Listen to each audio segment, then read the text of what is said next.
Lepers, when you talk to the boys this week, do you use avoiding the wooden spoon as a motivation? Oh, definitely not.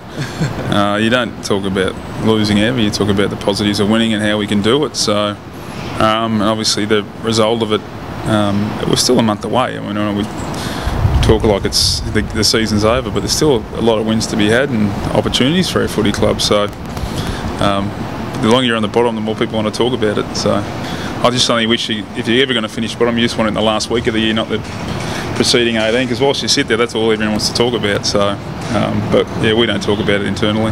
But you mustn't want that on your record, though, Lepper finishing. No one does, Michael. Yeah. But unfortunately, I think the only thing people ever remember in 10, 20, 30, 40 years' time, the only thing that we ever look back on is how many premierships you won. And everything else is irrelevant. I won a wooden spoon as a player. Yeah, I think players will remember it, and hopefully if it does happen, let's hope it does, and it'll drive us to better performances. But as I keep saying to our boys, we're here to win a premiership, and that's all that matters. So everything we're doing in the background, everything we're building is to that day. It's not about, it's never been about the short term, it's never been about bringing in some quick fix, mature age talent just to get enough wins up to scratch a finals campaign out. It's always been about what we've been doing. So I find in the long-term history no one's going to remember this season, unfortunately, but hopefully it's the season that drives us on to greater things. So in your day-to-day exchanges with the players, are you talking long-term a lot? Is that in your language? No, not really. I mean, players always talk about the week-to-week, you know.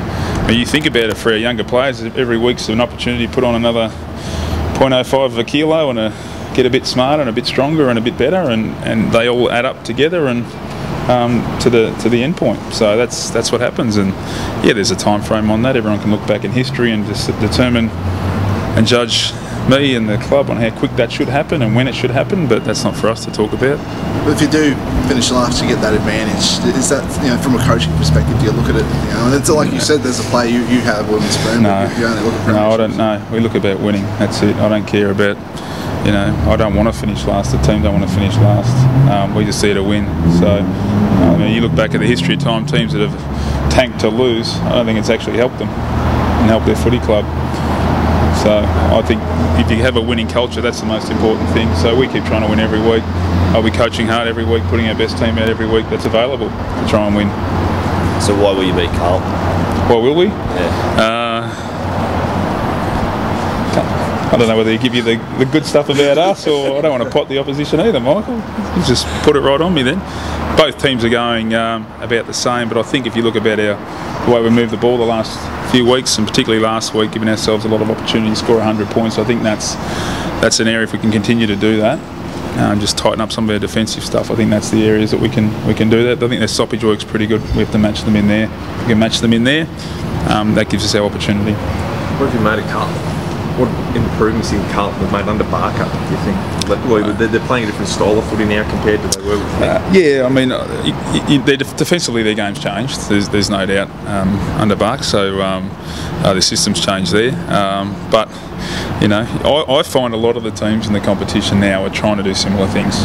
It is a matter of whether you can execute or whether you can't. And yeah, look, there's going to be some little things that are subtle differences, but there's 3 angles of vision, there's every statistic in the book, there's 8 to 10 coaches in every football department. There's not a lot that gets missed, so a lot of it's about, can we explain to the players as coaches and train them well enough to get the result, and conversely, can the players deliver consistently over 4 quarters? That's pretty much where the game's at.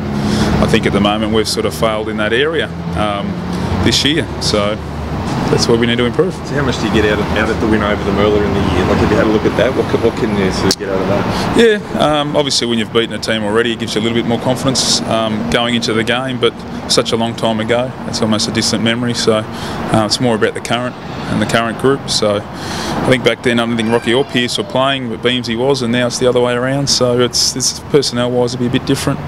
I think we're playing a bit more attacking than we were back then as well, so there'll be a few differences, but all in all, you know, it's about who can take their opportunities. The two looking forward, the 2 players who were robbed out from Collingwood for 2 years. With the Lions, you know, looking forward, would you consider trying to bring, you know, possibly those 2 players to the club down the track? You know, given the way that draft selections go. We haven't talked about the Collingwood boys at all. Hasn't even been a part of our I mean, we don't probably talk about everything anyway, but it's not one that's come up. We don't like to prey on the carcass of other clubs. We just we want to get on with what we want to do as a footy club off the field. But yeah, no, it's not one thing we think of. That's for sure. How can we manipulate things to get players that have had misfortunes happen to them? That's for sure. I guess it must be. But you're right. So would you ever say, would you consider bringing those to the club? Well, if they're available and they're, it's a talent thing and it's a people thing. They've still got a year's suspension to go, then that's, I would have thought it's something for a bit further down the track than now. Yeah. So I guess it must be frustrating at times. Everything, or a lot of fans here is framed through us. But if you can speak directly to them about where you're at and where you want to be, what would you say? Where we're at? Yeah. I feel like I speak about this every week.